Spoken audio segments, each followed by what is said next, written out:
Far from the fighting in World War II's European theaters, unusual and disturbing events were unfolding.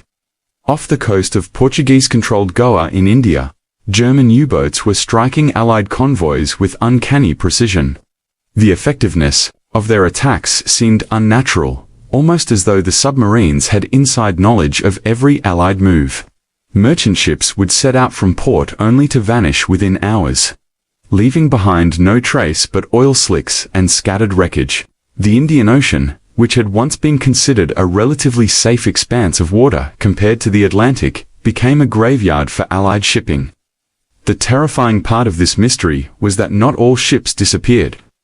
At the center of this enigma lay a strange abandoned cargo vessel, anchored silently and seemingly lifeless, yet hiding secrets that could tip the balance of the war. If the Allies truly wanted to understand the truth behind these attacks, someone would need to board that vessel and uncover its purpose. But the danger was immense. If such operatives were caught, their governments would deny all knowledge of them, leaving them to an uncertain fate. It would be a mission that existed only in whispers, one that no official record would acknowledge. When war broke out across Europe in September 1939, 3 massive German merchant ships, the Arenfels, Braunfeld, and Drenfelsud, found themselves trapped in a world that had turned hostile. Each displaced more than 7,000 tons of steel and cargo, and realizing their vulnerability, they made a desperate dash for safety in neutral waters. The Royal Navy was actively hunting German ships, and the risks of being captured or sunk grew by the day. The 3 ships eventually reached sanctuary at Marau Harbor, a small port nestled along the sun-scorched coast of Portuguese Goa. Here, international law granted them safety. Anchors dropped, engines shut down, and silence settled over the hulking silhouettes. Under Portugal's neutrality, the ships were safe from capture, but their freedom came at a price. They were not allowed to leave, effectively becoming prisoners under protection. By the following year, another vessel arrived. The Italian freighter Honora, damaged and weary. She limped into Marau Harbor and dropped anchor beside the other Axis vessels, adding another giant shadow to the strange collection of wartime exiles. For months and then years, these ships sat still, their hulls baking under the merciless Indian Ocean sun. Slowly, their crews began to drift away. Some sought work in the colonial port, taking odd jobs and blending into the local population. Others scavenged what they could, surviving in the small markets of Goa, to passing captains and travelers. The ships looked like little more than relics of a war that had left them stranded, hulks that would never sail again. Yet beneath their rusting exteriors, something sinister was taking place.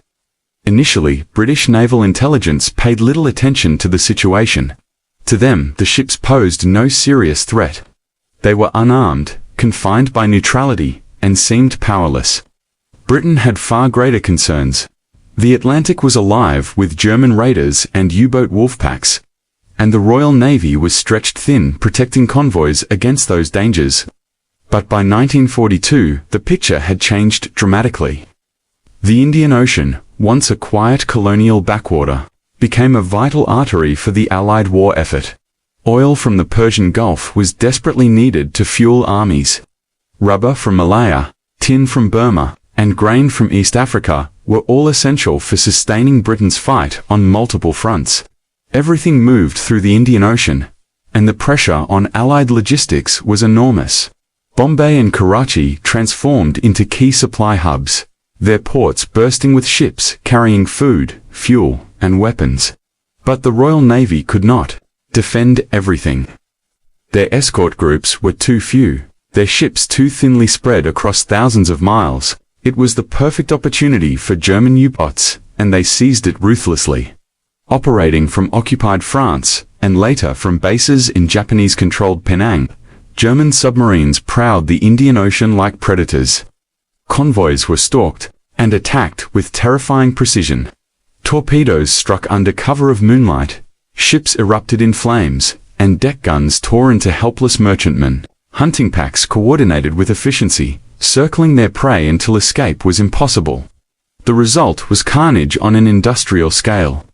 By late 1942, ships were being destroyed mere hours after leaving port, suggesting that the enemy knew the exact movements of Allied convoys before they had even set sail.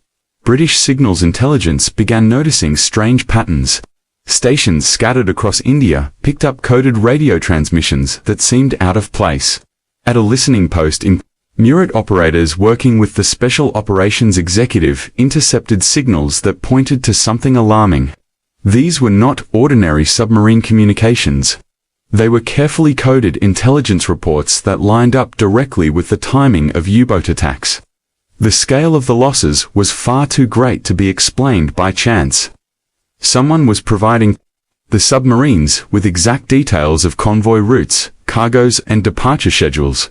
Suspicions soon fell on the German and Italian ships lying dormant in Murao Harbor. Though they had not moved in years, their position was ideal for clandestine activity.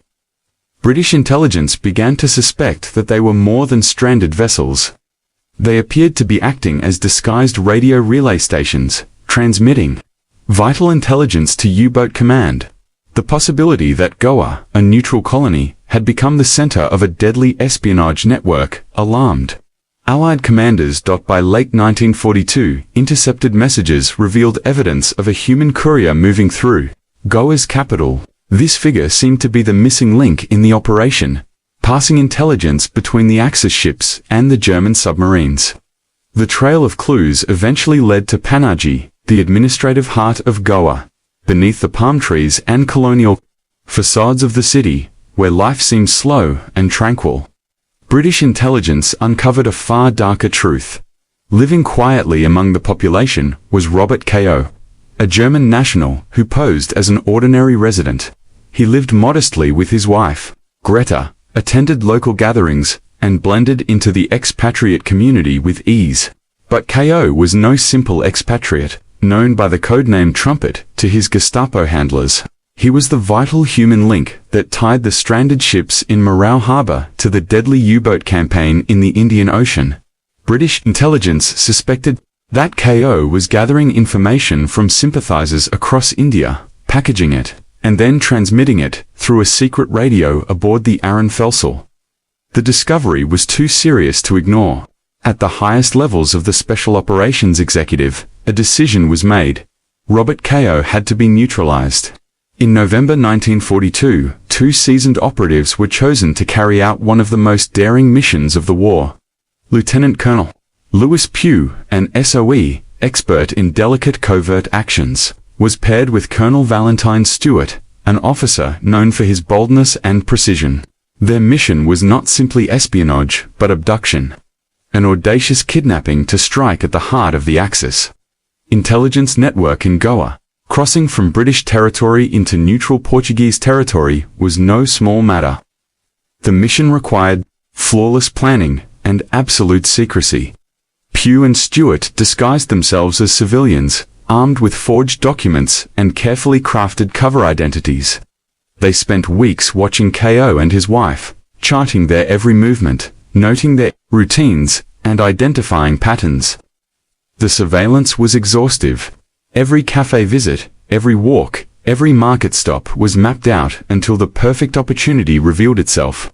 On the evening of December 19, 1942, that chance finally came. Using a carefully crafted deception, the two officers lured Ko and his wife from their home under false pretenses. The snatch happened quickly, quietly, and professionally. Under cover of darkness, they smuggled their prisoners back across the border into British India, leaving no trace of their presence.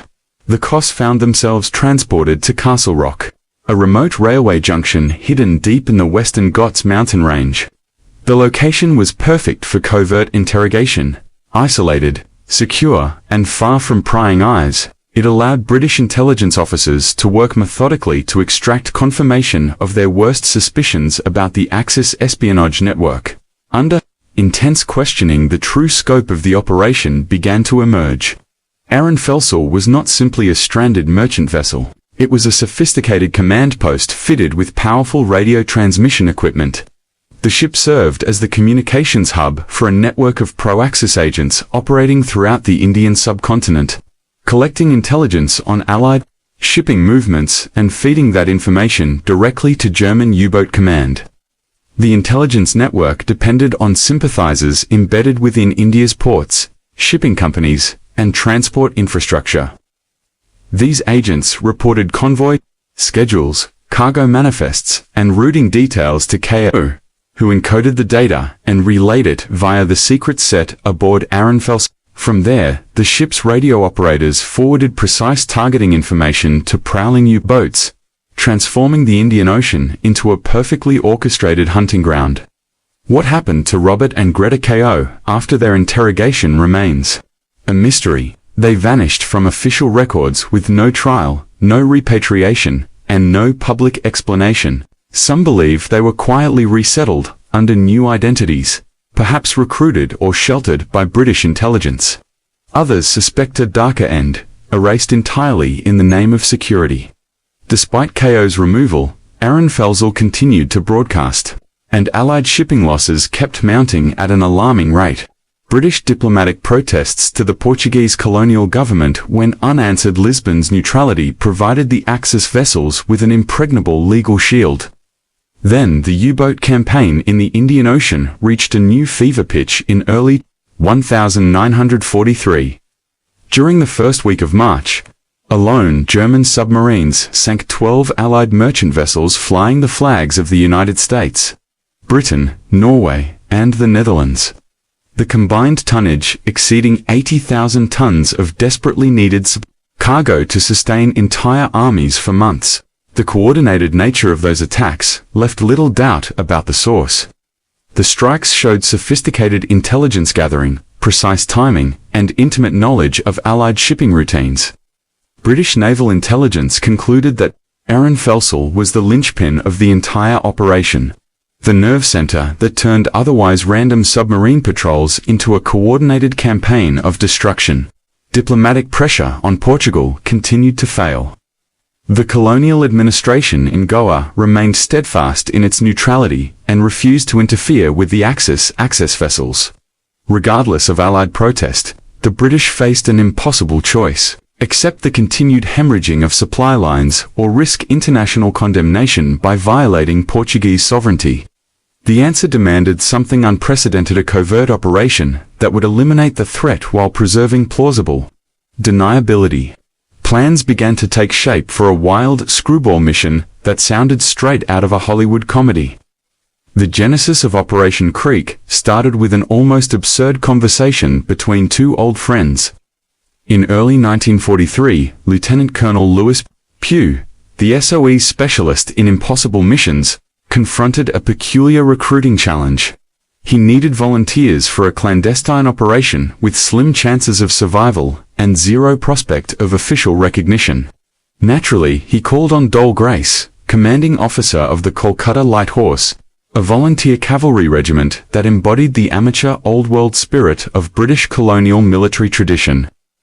The unit's modern incarnation was better known for social events and ceremonial duties than combat. Its ranks were mostly middle-aged expatriates, retired officers, and patriotic businessmen who treated military service as an adventurous hobby rather than a profession. Transforming these weekend soldiers into a commando strike force seemed preposterous, but Pugh's options were limited. Regular units would attract too much attention, and professional commandos were not available for what amounted to a rogue operation. The mission required men who could pass as civilians while possessing enough military experience to handle complex combat tasks. Pugh told Grace they needed between 15 and 20 volunteers willing to face capture, or worse, with no promise of medals, pensions, or public recognition, a secret cause with no safety net. Grace listened, dryly noting how enticing Pugh had made the offer sound, and then agreed to help. A recruitment meeting was arranged at short notice. Grace told the assembled men almost nothing about the mission beyond a curt briefing. The operation should take roughly a fortnight, would involve a short sea voyage, and otherwise he could say no more. The response was immediate and unanimous. Every hand shot up. Selection was pragmatic and ruthless, physical fitness the primary criterion. With those judged too old, soft, or overweight quietly cut. When one volunteer, Bill Manners, fretted that his glass eye might compromise the mission, Grace replied with characteristic gallows humor. It had been good enough for Nelson, so it would be good enough for him. Manners made the team. The final roster numbered 18 men, mostly from the Kolkata Light Horse, with 4 volunteers drawn from the Kolkata Scottish Regiment. They formed a cross-section of colonial society businessmen, planters, clerks, and former soldiers, by a willingness to risk everything for a cause few fully understood. Training time was brutally short. With only days to prepare, the volunteers immersed themselves in crash courses covering ship-to-ship assault techniques, demolitions, small unit tactics, and emergency medical procedures. They studied detailed blueprints of Arenfels, memorizing corridors, compartments, and critical systems. Mock exercises simulated boarding under combat conditions, with an emphasis on speed, coordination, and adaptability.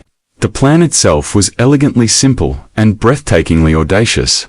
A small strike team would slip into Morau Harbour aboard an inconspicuous vessel, slip aboard Arenfels under cover of darkness, neutralize the crew, destroy the radio transmitter, and vanish before Portuguese authorities could respond. To preserve plausible deniability, the raiders planned to pose as drunken revelers lost on a pleasure cruise, a cover so absurd that, given the men's appearances, it might just work. Success depended on precise timing, flawless execution, and a good measure of luck. Operation Creek was about to turn 18 middle-aged gentlemen into the most unlikely heroes in naval warfare history. The men of the British strike force exchanged uneasy looks when they first came alongside their transport. Murmurs ran through the group. This could not be serious. The vessel they were about to board was no warship, but HMS Phoebe, a slow, battered, hopper barge used for dredging, its rusted sides and creaky wooden decks more comedy than menace. That shabby, unassuming look was exactly what made it perfect. Commander Bernard Davies, a seasoned Royal Navy officer, stood at the helm with a quiet confidence that steadied the men. As darkness fell over Goa, the nearby town of Vasco da Gama erupted in carnival. Streets swelled with masked revelers, music, and laughter spilling into the warm night air. The festivities provided cover for the most crucial element of the plan, Jock Cartwright's masterful diversion.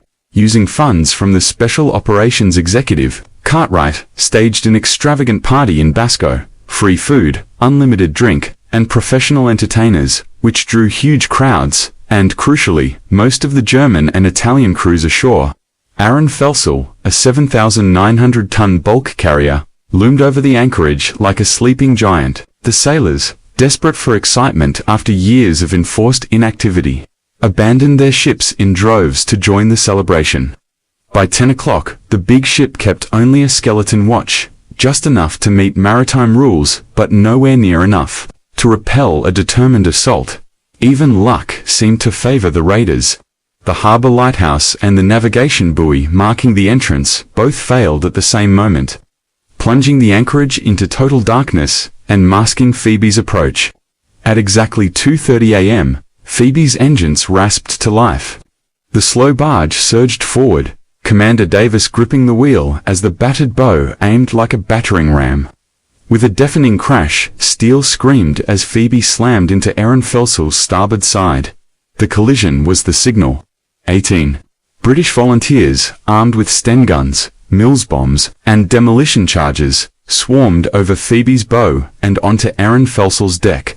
The German watch, taken utterly by surprise, stumbled from their bunks in various states of undress, bewildered and disoriented. Muzzle flashes strobe-lit the night as automatic weapons cracked and the ship convulsed with close-quarters fighting. Lieutenant Colonel Lewis Pugh led the assault team down the vessel's narrow, twisting corridors, his men moving with cold precision as dim emergency lights cast long shadows and they swept each compartment. Their prize lay deep within the superstructure, the radio room, the nerve center of the spy network. After fierce hand-to-hand fighting, they reached the communications hub, a tangle of transmitters, coding machines, and stacks of secret files. The raiders smashed equipment, tore out wiring, and set codebooks alight. They planted demolition charges beneath benches and behind transmitters, started the countdown, and sprinted for the exits, boots pounding on steel as they cleared the corridor. Moments later, a sharp blast rocked the ship. The radio compartment erupted in flame and shrapnel, annihilating irreplaceable transmitters and decoding gear and silencing the U-boat network. Arenfel's crew fought to the end, but several, including the captain, did not survive the assault. Their final stand ended in bullets and fire. As chaos erupted aboard Arenfels, panic quickly spread to the other Axis ships anchored nearby. Arenfels, Arenfels, and Gunfire descended into frenzied activity as their crews grasped the situation. Rather than risk capture, they chose to scuttle their own ships, ensuring the British would gain nothing. The sound of seacocks being opened echoed across the harbor as men smashed valves, flooding compartments with seawater. Water roared into the holes, and the vessels began to list heavily before settling toward the bottom of the harbor.